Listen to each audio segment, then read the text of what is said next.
اس کو بھی یہاں بہت سیریسلی لیا جا رہا ہے اور اس کو بھی روکا جائے گا. میں سمجھتا ہوں تو یہ ایک بہت سیریس ایفرٹ ہے. یعنی اس کی سیریسنس کا صرف امریکہ نہیں، یورپ میں اور مڈل ایسٹ میں بھی لوگوں کو احساس ہے. اور میں سمجھتا ہوں کہ انڈیا کی بیان بازی اپنی جگہ، انڈیا کا جو اپنے مت سے جو ان کے خیالات تھے کہ پاکستان بہت کمزور ہے اور پاکستان کچھ بھی نہیں کر سکتا، وہ بھی ٹوٹ گئے ان کے مت سارے. اور پاکستان نے یہ ثابت کر دیا کہ ریٹیلیٹ کر سکتا ہے. اور اس لیے میں خیال ہے امریکہ سمیت انٹرنیشنل کمیونٹی پاکستان کو سیریسلی لے رہی ہے. لیکن پھر میں یہی کہوں گا کہ ایسا نہیں ہوگا کہ انڈیا کو ابنڈن کر دیا جائے. انڈیا سے امریکہ کے بہت گہرے مفادات ہیں، وہ مفادات اپنی جگہ رہیں گے. اچھا انور اقبال صاحب، مفادات اگر بات کی جائے میوچول ٹریڈ کی، $140 بلین پچھلے سال کو اگر دیکھا جائے میوچول ٹریڈ ہے between America and India. Pakistan کو دیکھا جائے $7-8 بلین بھی بمشکل بنتے ہیں. لیکن اس سب کچھ کے باوجود جس طرح سے سٹانس پریزیڈنٹ ٹرمپ نے لیا، پھر اس کے بعد جو 2 کمپنیز ہیں، ایپل جو کہ چائنیز سے مینوفیکچرنگ شفٹ کر رہی تھی انڈیا، پھر ٹیسلا کے مینوفیکچرنگ کو جو ہے وہ رکوانا، کیوں پھر ڈونلڈ ٹرمپ جو ہے، اور ہمیں پتہ ہے پچھلے 25 سال سے ڈکلیئرڈ اسٹریٹجک پارٹنر ہے امریکہ کی، جو ساؤتھ ایشیا پالیسی ہے وہ انڈو پیسیفک ہے، اس کے باوجود کیا ہو سکتا ہے اس کے پیچھے ڈونلڈ ٹرمپ جو کچھ کر رہے ہیں؟ بہت آبویس یہ بات. یہاں جو گفتگو ہوتی رہتی ہے میڈیا میں اور تھنک ٹینکس میں اور یو ایس آفیشل سرکلز میں، وہ شاید ہمارے یہاں پاکستان میں صحیح طرح سے رپورٹ نہیں ہو رہی ہے. اس لیے شاید ہمارے یہاں اسے سمجھا جا رہا ہے کہ پاکستان کی وجہ سے انہوں نے ایپل کو کہا ہے یا ٹیسلا کو کہا ہے. ایسی بات نہیں ہے. وہ ٹیرف کے اوپر ڈسپیوٹ ہے، ٹریڈ پہ ڈسپیوٹ ہے. امریکہ یہ سمجھتا ہے کہ انڈیا سے ٹریڈ ہے بالکل یک طرفہ ہے، جو کہ ہے بھی، جس سے صرف انڈیا کو فائدہ ہوتا ہے، امریکہ کو نہیں ہوتا ہے. انڈیا کو زیادہ سے زیادہ چیزیں خریدنی چاہیے امریکہ سے، اور جو ٹیرف لگایا ہے اس پہ وہ ایسی ڈیل چاہتے ہیں جو امریکہ کو فیور کرے. تو اس لیے وہ انڈیا پہ پریشر بڑھا رہے ہیں. اس وجہ سے نہیں بڑھا رہے ہیں کہ وہ پاکستان کے معاملے میں انڈیا پہ اس سیکٹر سے پریشر ڈالنا چاہ رہے ہیں. ٹھیک، انور اقبال صاحب واشنگٹن سے موجود تھے. Thank you so much for joining us. ناظرین وقت چاہتا ہے ایک بریک کا، جس کے بعد آپ سے دوبارہ ملاقات ہو. ویلکم بیک ناظرین. امریکہ نے اقوام متحدہ کی سلامتی کونسل میں غزہ میں مستقل جنگ بندی اور امداد کی بلا رکاوٹ فراہمی کی قرارداد ویٹو کر دی ہے. امریکہ کی جانب سے یونائٹڈ نیشن کی سیکیورٹی کونسل میں غزہ میں فوری، غیر مشروط اور مستقل جنگ بندی اور انسانی امداد کی بلا رکاوٹ فراہمی سے متعلق قرارداد کو ویٹو کیے جانے نے نہ صرف عالمی برادری کی شدید مایوسی کو جنم دیا ہے، بلکہ اس اقدام نے اقوام متحدہ کے ادارہ جاتی کردار، بین الاقوامی انسانی قوانین اور اجتماعی ضمیر کے بارے میں گہرے سوالات جو کہ آلریڈی تھے اسے مزید گہرے کر دیے ہیں. سلامتی کونسل کے 15 میں سے 14 اراکین نے قرارداد کے حق میں ووٹ دیا، جبکہ صرف ایک مخالف امریکہ تھا. امریکہ نے اپنے اقدام کو اس دلیل کے ساتھ درست قرار دیا کہ یہ متن اس کے حل کے لیے جاری سفارتی کوششوں کو نقصان پہنچا رہا ہے. I shall put the draft resolution to the vote now. Will those in favor please raise their hand? Those against? The result of the voting is as follows. 14 votes in favor, 1 vote against, 0 abstention. The draft resolution has not been adopted owing to the negative vote of a permanent member of the Council. The United States will never stop working to free all the hostages, including the remains of 4 Americans murdered by Hamas, who have now been held in squalid conditions for 607 days. Will not be left behind. اس قرارداد کے بعد media سے بات کرتے ہوئے فلسطینی سفیر ریاض منصور نے عالمی برادری سے اسرائیل پر دباؤ بڑھانے کا مطالبہ کیا. If you send weapons to Israel, stop sending weapons to kill Palestinian children. If you did not recognize the state of Palestine, recognize the state of Palestine as an investment in the two-state solution and peace. And if you have relationship with settlements and settlers, stop them. Start squeezing those who are killing the Palestinian people. You can do it. اقوام متحدہ میں پاکستان کے مستقل مندوب عاصم افتخار نے امریکی veto پر سخت تنقید کرتے ہوئے اسے غزہ میں فلسطینیوں کی نسل کشی کی کھلی اجازت اور سلامتی کونسل کی ضمیر پر ایک اخلاقی داغ قرار دیا۔ ان کے بقول پاکستان کو غزہ جنگ بندی کی قرارداد ویٹو ہونے پر افسوس ہے۔ قرارداد مسترد ہونے سے خطرناک پیغام جائے گا۔ غزہ کے حالات بد سے بدترین ہو چکے ہیں۔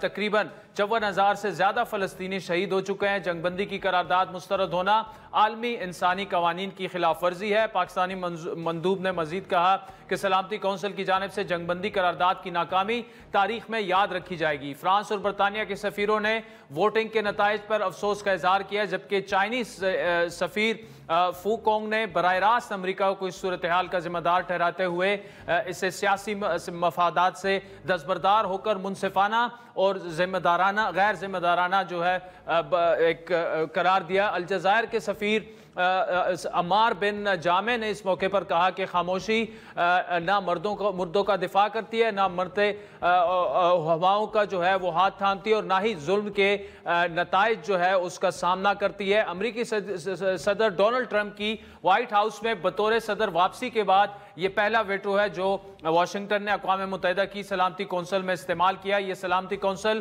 جس میں 15 رکن ممالک شامل ہیں، ان کی جانب سے غزہ کی جنگ بندی پر پہلا ووٹ تھا جو نومبر کے بعد ہوا۔ اس سے قبل سابق صدر جو بائیڈن کے دور میں امریکہ نے ایسی ہی ایک قرارداد کو روکا تھا جو جنگ بندی کا مطالبہ کرتی رہی۔ یہ جنگ تقریباً 20 ماہ سے جاری ہے۔ اسے جنگ بھی نہیں کہا جا سکتا، یک طرفہ جینوسائیڈ غزہ کے شہریوں کا اسے کہا جا سکتا ہے۔ سلامتی کونسل کی جانب سے غزہ کے بارے میں آخری قرارداد جون 2024 میں منظور ہوئی تھی، جس میں ایک امریکی منصوبے کی حمایت کی گئی تھی جو مرحلہ وار جنگ بندی اور اسرائیلی قیدیوں کی رہائی پر مشتمل تھی، لیکن جنگ بندی جنوری 2025 تک مؤثر نہ رہ سکی۔ قرارداد میں فوری غیر مشروط اور مستقل جنگ بندی اور قیدیوں کی غیر مشروط رہائی کا مطالبہ کیا گیا تھا۔ ساتھ ہی غزہ میں تباہ کن انسانی صورتحال پر روشنی ڈالی گئی اور غزہ میں انسانی امداد کی بلا رکاوٹ فوری اور غیر مشروط رسائی پر زور دیا گیا تاکہ اقوام متحدہ سمیت دیگر فریقین کی جانب سے امداد محفوظ اور مؤثر طریقے سے پہنچائی جا سکے۔ ووٹنگ سے پہلے امریکی مندوب نے کہا کہ یہ قرارداد ایسی جنگ بندی کی کوششوں کو نقصان پہنچائے گی جو زمینی حقائق کی عکاسی کرتی ہو اور حماس کی حوصلہ افزائی کرتی ہو۔ نیز یہ کہ قرارداد جو ہے وہ اسرائیل اور حماس کے درمیان ایک جھوٹی مساوات کام کرتی ہے۔ انہوں نے مزید کہا کہ یہ متن نہ صرف اس وجہ سے ناقابل قبول ہے کہ اس میں کیا درج ہے، بلکہ اس وجہ سے بھی کہ اس میں کیا شامل نہیں کیا گیا۔ انہوں نے اسرائیل کے اپنے دفاع کے حق پر زور دیا۔ ووٹنگ سے ایک دن پہلے اقوام متحدہ میں فلسطینی سفیر ریاض منصور نے منگل کے روز کہا تھا کہ آپ سلامتی کونسل میں غصہ دیکھ رہے ہیں اور پھر بھی بے بسی کو قبول کرتے ہیں، آپ کو حرکت میں آنا ہوگا۔ انہوں نے اقوام متحدہ کے انسانی امور کے رابطہ کار ٹام فلیچر سے کے اس خطاب کا حوالہ دیا جس میں انہوں نے غزہ میں نسل کشی کو روکنے کا مطالبہ کیا تھا۔ ان کے بقول اگر ویٹو استعمال کیا گیا تو دباؤ ان پر ہوگا جو سلامتی کونسل کو اس کی ذمہ داری ادا کرنے سے روکتے ہیں، اور مزید کہا کہ تاریخ جو ہے وہ ہم سب کا احتساب کرے گی کہ ہم نے فلسطینی قوم کے خلاف اس جرم کو روکنے کے لیے کیا کیا۔ آپ کو یاد دلاتے چلیں کہ 2 ماہ سے زیادہ جاری شدید محاصرے کے بعد اسرائیل نے 19 مئی سے اقوام متحدہ کی چند امدادی گاڑیوں کو غزہ میں داخل ہونے کی اجازت دی جو کہ آٹے میں نمک کے برابر ہے۔ دوسری جانب اقوام متحدہ کا کہنا ہے کہ یہ امداد صرف سمندر میں ایک قطرہ ہے، جبکہ غزہ قحط کے خطرے سے دوچار ہے اور جنگ اور محاصرہ جاری ہے۔ اس معاملے پر تفصیلی بات کریں گے۔ ہمارے ساتھ موجود ہیں ممتاز سینئر براڈ کاسٹر لندن سے ثقلین امام صاحب۔ ثقلین امام صاحب بہت شکریہ۔ سر ہم نے جتنی تفصیل تو آڈینس کے سامنے ہم رکھ سکتے تھے رکھ دی۔ یہ جو ایک نظام ہے سلامتی کونسل کا کہ ایک طرف ایک جینوسائیڈ جاری ہے، 14 ممالک کہہ رہے ہیں کہ جینوسائیڈ جاری ہے اور اس کو بند کیا جائے، ایک ملک اٹھ کر اس کو ویٹو کر دیتا ہے، کیا یہ نظام جو ہے یہ انصاف پر مبنی نظام اسے قرار دیا جا سکتا ہے دنیا کا جس طرح سے چل رہا ہے سلامتی کونسل میں؟ دیکھیے، سلامتی کونسل جو اقوام متحدہ کا ایک بڑا اہم ادارہ ہے، یہ اس میں جو طاقت کی تقسیم ہے وہ اکثریت کی بنیاد پر نہیں ہے، شروع سے ہی نہیں ہے۔ جب یہ ادارہ بنا تھا اس وقت سے یہ طے ہو گیا تھا کہ 5 پرماننٹ ممبرز ہوں گے، مستقل اراکین ہوں گے، اور باقی جو اس میں 10 ارکان جو ہوں گے وہ منتخب ہو کے روٹیٹ ہوتے رہیں گے.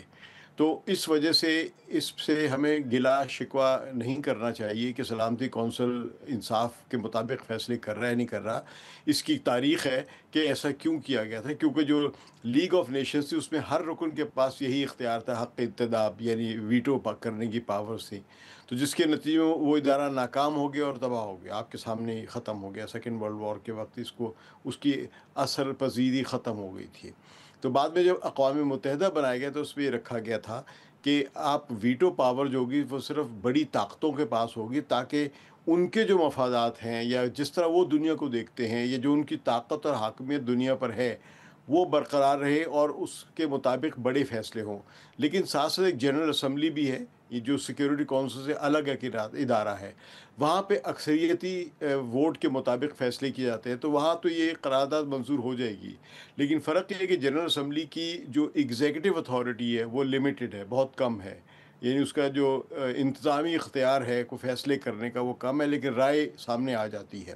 تو ایک لحاظ سے 14-1 کے ووٹ سے دنیا بھر کو پتہ چل گیا ہے کہ کتنے ممالک ہیں یا دنیا کس طرح تقسیم ہے، کہ جو لوگ غزہ میں امن چاہتے ہیں اور غزہ میں قحط کو روکنا چاہتے ہیں، اور کون لوگ ہیں یا کون سی طاقتیں ہیں جو غزہ میں امن نہیں چاہتی اور قحط کو روکنا نہیں چاہتی ہیں، چاہے دلائل کچھ بھی دیا جائیں.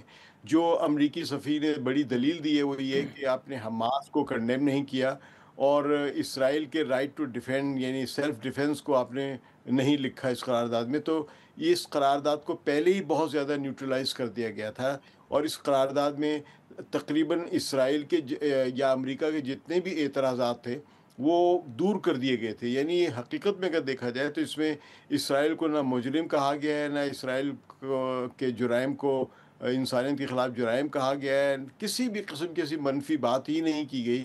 نہ اسرائیلی فوج کو کنڈیم کیا گیا جس نے اتنے ہزار یعنی 54,000 سے زیادہ فلسطینی لوگوں کو، اور ان میں اکثریت عورتوں اور بچوں کی ہے، ان کو قتل کیا ہے یا ان کو ہلاک کیا ہے. سنگین بمباری 18 مہینوں سے کی جا رہی ہے، اس کے بارے میں ایک لفظ بھی نہیں ہے. اس قرارداد کو یہ بنا کر پیش کیا تھا بہت ہی سافٹ سا کر کے کہ صرف جو وہاں پہ غزہ میں محصور لوگ ہیں ان تک خوراک پہنچ سکے اور جنگ بند ہو سکے.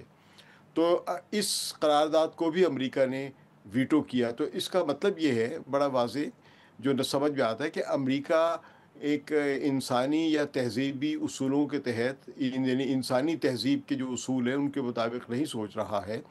وہ سوچ رہا ہے کہ وہ خود ایک طاقتور ترین ملک ہے اور اپنے ایک حمایت یافتہ طاقت کو جو کہ علاقے کی بڑی طاقت ہے ان کو مضبوط کرنا چاہتا ہے اور ان کو یہ اختیار دینا چاہتا ہے کہ وہ غزہ سے فلسطینیوں کا صفایا کریں، نسل کشی کریں. تو یہ ایک قسم کے امریکہ نے یہ اعلان کیا ہے. اچھا سکلین صاحب، ٹائم ہمارے پاس کم ہے، لیکن ہماری آڈینس کے لیے کہ امریکہ جو ہے کیوں آؤٹ آف دا وے جا کر اسرائیل کو اس طرح سے سپورٹ کر رہا ہے؟ کیا مجبوری ہے امریکہ کی؟ امریکہ آؤٹ آف دا وے جا کے نہیں کر رہا ہے. امریکہ کی دو بڑی، میں اس کو مجبوریاں نہیں کہوں گا، ان کی ایک اسٹریٹجی ہے. نمبر 1 وہ اس خطے میں اپنی حاکمیت چاہتے ہیں، اور ظاہر ہے اگر وہاں پہ اسرائیل نہ ہو، اسرائیل کا وجود نہ ہوتا اس خطے میں جس طرح کے ہے یعنی طاقتور ملک کے طور پہ، تو یہاں کے اکثر عرب ممالک ان کے خلاف ہو جاتے ہیں، امریکہ کے خلاف ہو جاتے، کیونکہ عرب ممالک کے پاس تیل کی دولت ہے، وسائل ہیں، ان کے لوگ بڑے کیا کہتے ہیں حریت پسند ہے، حمیت پسند ہے، آنریبل لوگ ہیں.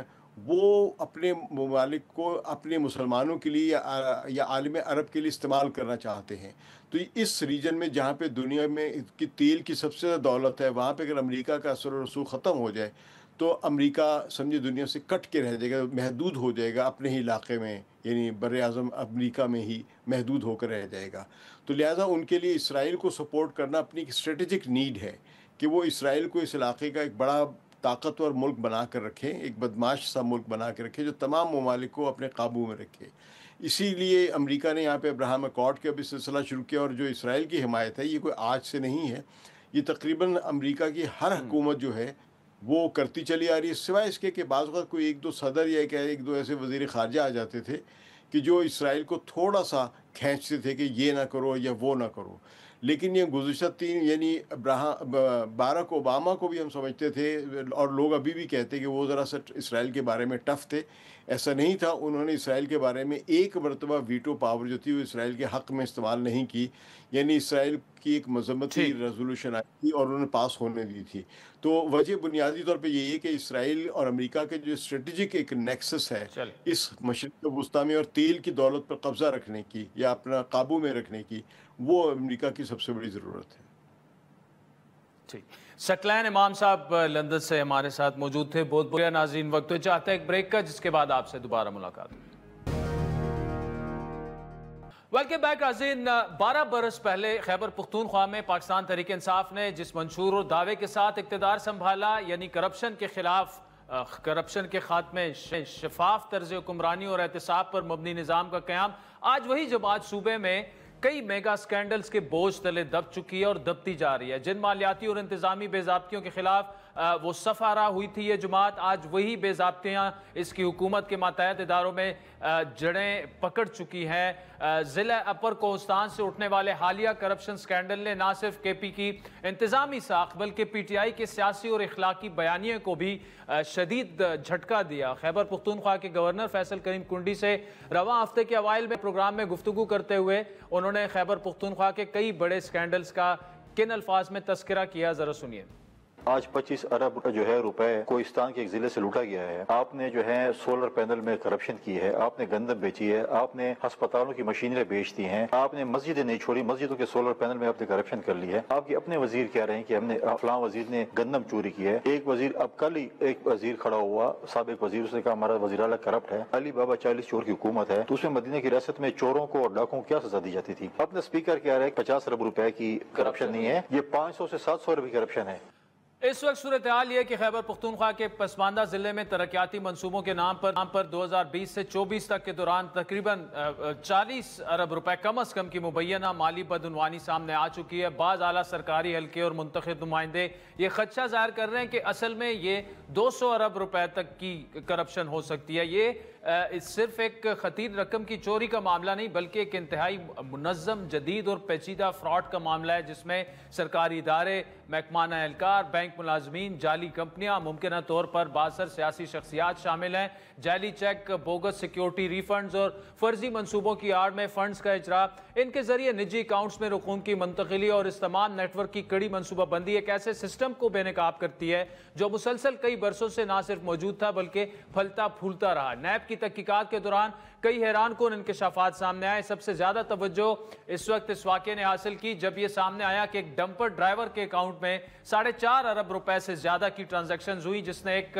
فرضی کنسٹرکشن کمپنی قائم کر رکھی تھی. اس کے علاوہ درجنوں دیگر بینک اکاؤنٹس منجمد کیے گئے جن میں سے کئی مشتبہ کانٹریکٹرز اور سرکاری ملازمین کے ہیں. صورتحال کو مزید مشتبہ اس وقت بنا دیا گیا جب اس اسکینڈل کی انکوائری کے دوران پختونخوا کے اکاؤنٹنٹ جنرل نصیر الدین سرور کو اچانک تبادلے کا سامنا کرنا پڑا. پبلک اکاؤنٹس کمیٹی کے چیئرمین اور اسپیکر جو کے پی اسمبلی ہے بابر سلیم سواتی نے اس پر شدید تحفظات کا اظہار کیا اور اسے شفاف تحقیقات کی راہ میں رکاوٹ قرار دیا. ان کے بقول اس سطح کی کرپشن بغیر سرکاری افسران کی شراکت یا خاموش حمایت کے ممکن نہیں، اور جب اصل تحقیقات کی گھڑی آئی تو متعلقہ افسر کا تبادلہ واضح پیغام ہے کہ نظام خود اپنے تحفظ میں، کرپٹ نظام جو ہے اپنے تحفظ میں سرگرم ہو چکا ہے. سیاسی رد عمل کے میدان میں بھی کے پی حکومت کو طنز و تیز تنقید کا سامنا آیا. اپوزیشن لیڈر عباد اللہ نے وزیر اعلیٰ علی امین گنڈاپور کو اسکینڈل کا مرکزی کردار قرار دیا، جس کے جواب میں وزیر اعلیٰ نے انہیں حد تک عزت کا 1 ارب روپے کا نوٹس بھیجا. مزید حیران کن امر یہ ہے